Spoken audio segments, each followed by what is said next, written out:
¿Cómo están? Qué gusto estar nuevamente en sus pantallas. Esta es una propuesta del periódico La Razón y Cadena A. Piedra, papel y tinta que hoy pone la mirada en la mujer. Dentro de nuestras fronteras y fuera de ellas vamos a hablar con personas que están atentas a esta problemática. Deberíamos estarlo todos, ya que seguimos viviendo, y esto es lo que demuestran las cifras, lo que demuestran las estadísticas en todos los países, seguimos en un mundo desigual entre hombres y mujeres, desigual también por otras razones, pero hoy nos focalizamos en esta relación, en las desigualdades, por no decir en la violencia, que es uno de los puntos que más nos llama la atención y sobre el que vamos a debatir hoy. El diálogo será plural, esa es la garantía que le ofrecemos en este espacio. Vamos a comenzar con las presentaciones. Hoy vamos a jugar, que Lucía es invitada. Lucía, usted es co-conductora conmigo de este programa, pero por su recorrido profesional, por su recorrido de vida, hoy quisiera que sea una invitada, que tenga una voz particular en esta hora. Lucía, usted es periodista, tengo el placer de tenerla entre los columnistas del periódico La Razón, es feminista y es co-conductora conmigo de este programa. Qué bueno que estemos juntas. Muchísimas gracias, Claudia. Gracias. A su lado se encuentra Patricia Flores, también una entrañable amiga, periodista, feminista, queer. Patricia nos ha ayudado muchísimo en La Razón cada vez que hemos debatido cabalmente estos temas, así que es tejedora de la razón. Gracias por estar acá. No, para mí un enorme gusto, Claudia. Creo que estas ventanas de opinión, de cuestionamiento son fundamentales, y más aún en un mes en el que conmemoramos la muerte de cientos o quizá de miles de mujeres a lo largo de la historia, y que hoy nos permiten estar aquí con nuestra voz, con nuestra mirada, con nuestros cuestionamientos, pero sobre todo con esas esperanzas de que el mundo está cambiando y somos parte de ello. Y ojalá vivamos para ver los cambios, porque hay quien dice que hay que esperar hasta 70 años más para que yo pueda tener el mismo salario que un hombre. Ojalá no tenga que esperar 70 años. Gracias, Lourdes Montero, hablando de La Razón. Usted también es columnista de La Razón. Gracias por su tiempo, por su trabajo en La Razón. Es además, tiene una formación en comunicación, pero es economista social en su posgrado. Ceramista, lo tengo que decir, porque eso explica también su forma de pensar y de actuar. Gracias por estar acá. Un gusto, Claudia, gracias por la invitación. Y está finalmente Ricardo Aguilar, el único hombre masculino en esta mesa. Estará feliz porque usted dijo que no se iba a sentar, lo firmó en un documento, Ricardo Aguilar, que no se iba a sentar en ninguna mesa si no había mujeres. Como los chinos, sí, hay que decirle cuidado con lo que desees, porque se puede hacer realidad. Sueño cumplido en medio de mujeres. Gracias, Ricardo, por estar acá. Para quienes no lo reconocen todavía, Ricardo Aguilar es famoso por películas como El Juicio Penal, que inició Héctor Arce, a usted y a quien le está hablando. Gracias a nuestros abogados ya estamos en el ámbito del periodismo en este conflicto que tenemos con el gobierno. Gracias por estar acá. Ya no está en La Razón, pero usted sigue interesado en el periodismo y está acá cabalmente porque ha mostrado ese interés. Usted ha sentido de pronto la necesidad de decir: no voy a ningún lado si no hay mujeres. Le voy a preguntar luego por qué. Vamos a los titulares. Creo que antes que si el sueldo, que si la mujer en lo cotidiano, si los espacios públicos, privados, antes de eso creo que tenemos que plantear el tema más trágico, el más doloroso, y es la pérdida de la vida. No estamos hablando solamente de que quiero que me dejen pasar al mismo tiempo que el hombre, quiero ganar lo mismo, quiero tener la oportunidad de acceder a los estudios, quiero que el hombre asuma su responsabilidad. Estamos hablando primero de las vidas de mujeres. Miles, decía Patricia. Les voy a dar un par de cifras para arrancar el programa. 2013, solamente en el país, el 2013, estoy con datos de la Fiscalía, el 2013 110 mujeres han muerto por violencia machista.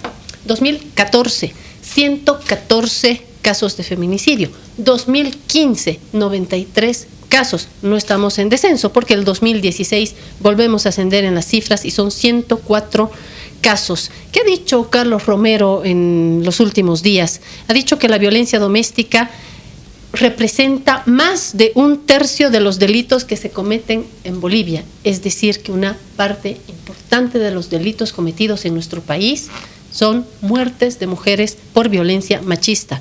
Naciones Unidas también ha reiterado que uno de los índices más altos de feminicidio de la región ocupa Bolivia. Datos que nos tienen que asustar, datos que nos tienen que estremecer, y tenemos que hacer algo. ¿Qué estamos haciendo? A las feministas, eso no he dicho, se declara feminista. Usted también. Bueno, ¿qué estamos haciendo? Ahora, me sorprende que el ministro reconozca que 1/3 de los delitos corresponden a violencia contra las mujeres, y desde su despacho no se destina ni el 3% de estos recursos a la lucha efectiva contra la violencia hacia las mujeres. Si nos damos un recorrido sencillo, no incisivo, desde la mirada investigadora o del periodismo de investigación, constataremos la enorme precariedad con la que se manejan, por ejemplo, la Fuerza Especial de Lucha contra la Violencia hacia las Mujeres, personal a veces enormemente comprometido y voluntarioso, pero que no tiene las condiciones para socorrer oportunamente a mujeres, niñas o adolescentes que están llamando y pidiendo auxilio por sus vidas. Las condiciones de la propia Fuerza Especial de Lucha contra la Violencia son de una precariedad que desgarra el alma, enormemente dolorosa, y más aún cuando vamos a los institutos forenses. La revictimización, un personal a veces muy comprometido, que tiene que incluso poner de sus propios bolsillos para socorrer a las víctimas. Pero por otro lado también hay una enorme indolencia de revictimización permanente a las mujeres. Entonces me sorprende esta suerte de paradoja que lo reconozca, pero está tan distante el discurso de la realidad de los recursos, de lo que manda la ley. Creo, Patricia, el hecho de que la lucha contra la violencia en la parte institucional, la que tú mencionas, no tenga suficiente avance. Pero para mí el mayor problema está en las casas, está en el cambio de actitud de las personas, porque la violencia creo que se va a cambiar sustancialmente cuando haya un cambio de actitud en cada hogar que nos está mirando, ¿no? Detrás de cada número, perdón, Lourdes, detrás de los números, de las estadísticas que se dan, de los casos de feminicidio, está la historia de mujeres que sufren violencia dentro de sus casas y que la denuncian y que hablan con sus hermanas, hablan con la suegra, hablan con la mamá y no logran solucionar. Y eso termina en la muerte de esa mujer que ha estado luchando 20, 30 años, 15 años contra la violencia. Lucía, pero para evitar que se llegue a la muerte de las mujeres, el Estado debe garantizar la vida por sobre todo. Pero no solamente depende del Estado, ni es tal vez el mayor, pero Lucía, lo más efectivo. Bajo ese la violencia con leyes, por ejemplo, no la vamos a cambiar. No, de ninguna manera. Pero Lucía, al justificar de que todos somos corresponsables, le estamos restando responsabilidad a los servidores y a las servidoras públicas. No vamos a justificar ni quitar esa responsabilidad. Primer punto polémico, antes de pasarle a Lourdes. Patricia ha argumentado sobre la ausencia del Estado en términos de asistencia, de destinar recursos, de atender, pero además, y esto ya no tiene que ver con dinero, de la indolencia también de un sistema social estatal. Inicialmente eso es lo que plantea Patricia. ¿Qué dice Lucía? Y en las casas. Pero Patricia dice, no solamente, es decir, desculpabilizamos un poco al Estado, ponemos paños fríos cuando decimos, pero es que si en la casa somos violentos. Y, no va en ese sentido. No va en ese sentido. Yo creo que las sociedades en general tienen una combinación de avance en términos legales y en términos de los imaginarios sociales, ¿no? Y a veces, y lo que estamos viendo en Bolivia justamente es una brecha entre un imaginario de derechos de las mujeres reflejado en la Constitución Política del Estado, en la Ley de Prevención de la Violencia, en ese imaginario legal de derechos y una realidad que combina penosamente estas dos cosas que ellas dicen, ¿no? Una indolencia estatal por defender o por lograr que las mujeres vivan plenamente. Vamos a hablar luego de la economía, vamos a hablar de otros campos en los que se violan derechos y al mismo tiempo este imaginario social que no avanza. Y dos datos quisiera compartir con ustedes en este sentido. Mi preocupación respecto a la reproducción del machismo en los jóvenes y los niños, ¿no? 60% de las mujeres muertas tienen menos de 25 años. Un dato que nos debe alarmar tremendamente, porque se está reproduciendo esto que estamos calificando como intolerable. Y según una reciente encuesta que hemos realizado, 9 de cada 10 jóvenes entre 15 y 21 años conoce a una amiga que está sufriendo violencia física o psicológica en su primer noviazgo.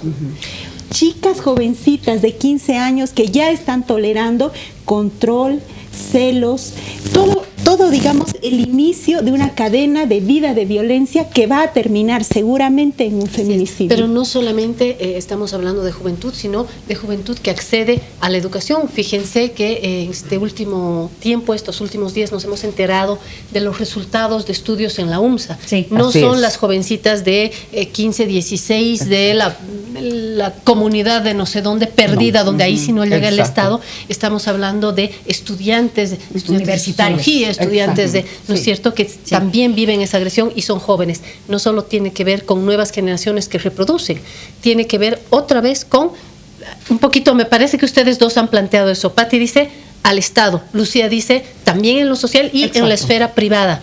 Lourdes vuelve al imaginario que yo aquí plantearía otro tema, es ¿cuán plantado puede estar en el imaginario lo de la Constitución? ¿Será que esa chica, ahora sí voy a la de 14 años, perdida en la comunidad de no sé dónde, de no sé qué campo, rincón del país, sabrá que en el Estado hay un imaginario legal? De repente ni sabe, ¿no? Entonces no sé si realmente, de repente, y más bien para un poquito polemizar con Lourdes, lo que está en el imaginario más bien es que yo a mi chica le insulto, le digo, cuando estoy borracho le pega. Creo que eso está más en el imaginario que en los derechos en la Constitución. Mira, hemos hecho una investigación justamente para ver entre los jóvenes cómo iba este avance del imaginario de la igualdad, ¿no?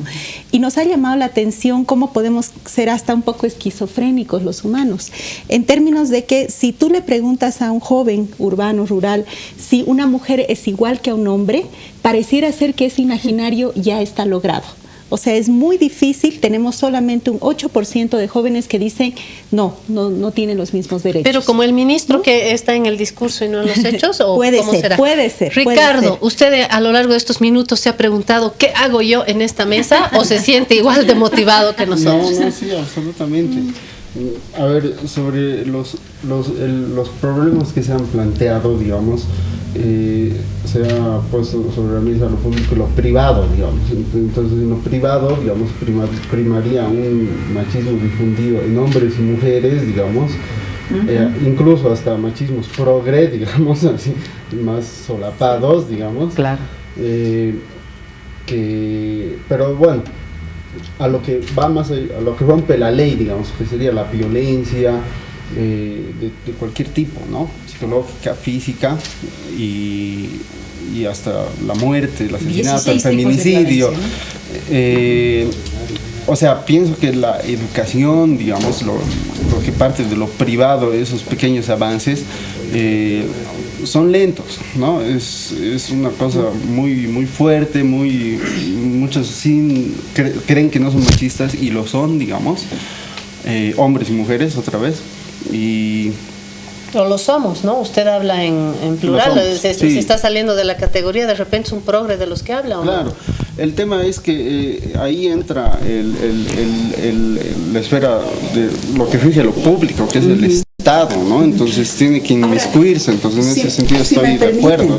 Yo no dividiría en el tema de la violencia lo público y lo privado, porque el origen, la raíz, está en la esencia misma del ser humano, y el ser humano en sumatoria configuramos lo que es un Estado y no nos podemos desligar de esta responsabilidad que hace al ciudadano y a la ciudadana en su distinto rol, ¿no es cierto? Sí. Claro. Y me voy al origen.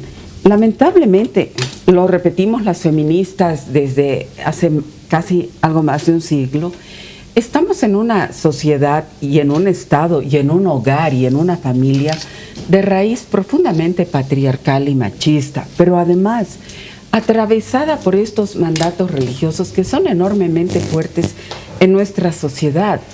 Todavía nos seguimos casando hasta que la muerte nos separe.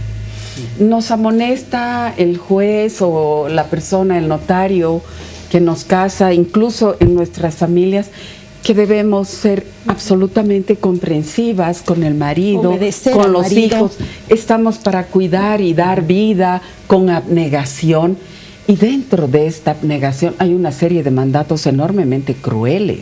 Y eso que no mencionó la religión también. Y la religión, que es absolutamente inquisidora con nosotras, nos prohíbe el aborto, no importa si tu vida está en riesgo, nos prohíbe el aborto si hemos sido violadas de niñas. ¿Y quién nos viola de niñas? Generalmente es el padre, el abuelo, o el cura, el concubino, el cura. Estamos viendo hoy la monstruosidad que ha develado, por ejemplo, la violación en un centro de niñas en Irlanda. Cientos de niñas violadas a lo largo de la historia, con cadáveres sumergidos al interior de un templo. Pero lo nuevo, es monstruoso. Como Patti lo dice, es una historia muy larga. Lo nuevo es que pareciera que está indignando el tema. O sea, Sí. la salida masiva de mujeres con Ni Una Menos ha sido lo que ha irrumpido en este escenario, ¿no? Y la posible masiva? indignación ¿Tan masiva? muy masiva. En Bolivia tal vez podemos discutir, Sin desmerecer en que han Perú, habido a lo en largo de la Argentina, historia muchos cientos de movimientos Sí. que han venido Sí, impulsando. sí, Quizá pero- ahora lo visibilizamos bajo un Sí, paraguas de sí, Ni Una Menos, pero las mujeres siempre han estado en la lucha, ahí presentes. Y Ni Una Menos tiene una característica muy particular, es muy mediática. Exactamente. Creo que es un movimiento que más bien se ha instalado en el imaginario porque ha utilizado las redes sociales con mucha fuerza, ha hecho un pacto muy potente con las diseñadoras gráficas, con las humoristas, con un nuevo lenguaje que ha hecho que se salga a la calle, ¿no? Porque esto ha sido lo novedoso en el último tiempo. Sin embargo, sigue siendo novedoso en el país. Me da la sensación de que si seguimos así con estas cifras, puede convertirse en algo realmente masivo. Pero respecto de nuestra propia historia contemporánea, no sé si ha tenido la fuerza que en otros países, cuando nuestras cifras sí deberían llamarnos, pero a la rebeldía, a movernos, a interpelar al Estado, interpelar a la sociedad también. Creo que en lugar de quitar culpas, podemos a un lado y al otro y repartir por todo lado. Esa fue su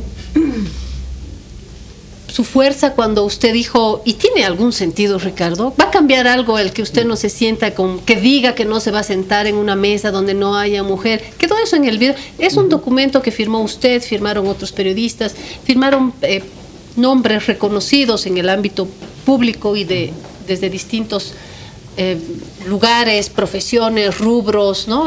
Todo pelaje. Hombres de todo pelaje dijeron que no se iban a sentar en mesas donde no hubiera mujeres. ¿Tiene algún sentido? Yo le veo, por supuesto, pero ¿ya estamos haciendo algo en lo concreto? ¿Quedó en el olvido? ¿Sirve de algo? No, o sea, es lo que fue un gesto, bueno, que sigue siendo, lo siguen cumpliendo, que yo sepa, digamos, tampoco es que hay un fiscalizador ahí para saber si se cumple, pero es una cosa de conciencia y es un gesto, ¿no? Es una actitud, ¿no? Es un gesto, sí, y gesto siempre lo relaciono con la palabra gesta, ¿no? Entonces, aunque sea lo más algo así de pequeñito, digamos, que ha tenido muchas lecturas, ha sido bien recibido, también ha sido cuestionado, como si fuera una concesión, digamos, o incluso como si fuera algo aún peor, digamos, porque lo que se vea de cupos, que tampoco se trata de cupos, se trata de hay mujeres igual o más preparadas que nosotros y sin embargo no es no es raro ver paneles de hombres. Ahora, es interesante, hace algunos meses la Asociación Mundial de Comunicadores Cristianos, que es un ente laico a nivel global, hizo un estudio para ver cuánto hemos avanzado las mujeres en el terreno mediático a nivel global, en todos los continentes, y era muy interesante el dato. Este monitoreo global se realizó en 1995, el primero, luego de Beijing y las recomendaciones de la plataforma J. 20 y pico de años después, los avances son enormemente tenues. Antes las mujeres aparecíamos en los medios como opinadoras, informadoras, presentadoras modelos, en un 20%, con una voz muy tenue. Hoy en día estamos en algo más del 28%, con mayor prestancia, si se quiere, como analistas, como informadoras, como lideresas de opinión, y eso me parece sustancial. Pero o sea, que desciende esa imagen de mujer adorno que está ahí para adornar el programa, a mujer que opina, que informa, y que genera opinión. Pero si ustedes se dan cuenta, en 20 años, 10% no es gran cosa. Y este 10% a las mujeres en el mundo les ha costado enormemente, porque todavía la base sobre la cual se mueven los medios de comunicación, partamos del principio de que son básicamente empresas, difícilmente tienden a abrir mayores espacios a las mujeres. Pero lo más preocupante del tema es que las brechas salariales no se han reducido desde el 95 a la fecha como se quisiera. Las mujeres gerentas probablemente no ganan lo mismo que ganan los gerentes. 24% de diferencia hay, ¿no? Por igual trabajo. A nivel, escuché una cifra en esta semana, y por los mismos cargos, es decir, mismo grado de formación, una mujer con doctorado, un hombre con doctorado, ambos en posición de director en una institución, ella va a ganar menos, demostrado acá en la China, en Europa, por lo menos 16%. Pero yo quisiera volver al gesto de Ricardo por el sentido simbólico de ello, y es un mito también que tenemos que deconstruir, que esta pelea es un tema de hombres contra mujeres, ¿no? Porque sentimos que tenemos que nombrar la cosa, no son los hombres, son hombres machistas que ejercen su poder a partir de una sensación de superioridad sobre la mujer, así como también debemos reconocer que hay hombres que no están de acuerdo con esa ideología y que están acompañando la lucha de género. También reconocemos que hay mujeres machistas, que hay mujeres portadoras de una ideología de género que también están haciendo daño a la sociedad. Entonces, desterremos el mito de que esta es una lucha entre hombres contra mujeres, que es lo que siempre sale recurrentemente en la sociedad. Ahora, quizá eso es lo interesante del feminismo, y todavía no termina de aterrizar en la sociedad como concepto, como forma de vida. Las feministas no estamos buscando el enfrentamiento con los hombres de ningún modo. Lo que queremos es igualdad. Igualdad de derechos, igualdad de oportunidades, y compartir responsabilidades desde el hogar, desde el cuidar los niños, desde el lavar los pañales. Y defendiendo nuestras diferencias. Sin duda, y eso es lo somos diferentes, y eso es lo lindo. Claro. Pero eso no quiere decir que por eso yo gano menos, o por eso yo no tengo derecho a esto, a lo otro, que también hay este sector de mujeres feministas progre, ¿no? Lo que vendría a ser lo socialdemócrata acá, ¿no? Hasta ahí nomás. Que dicen, bueno, sí, pero una es madre, entonces yo soy feminista, pero hay que atender a los niños también. Entonces voy hasta ahí, pero luego me detengo, y eso puede ser más peligroso que decir, bueno, todos igual, quieres estudiar, quieres trabajar, quieres quedarte en tu casa, cada uno en función de las decisiones. Sin adormecer, por supuesto, el día. Este 8 de marzo ha sucedido que en las redes mucha gente ha dicho, por favor, no nos adormezcan, no nos regalen chocolates, no me den besitos, no me den flores, debatamos, este es un día de protesta, no es un día para que me lleven a cenar. De esto hablamos y de mucho más después de la pausa.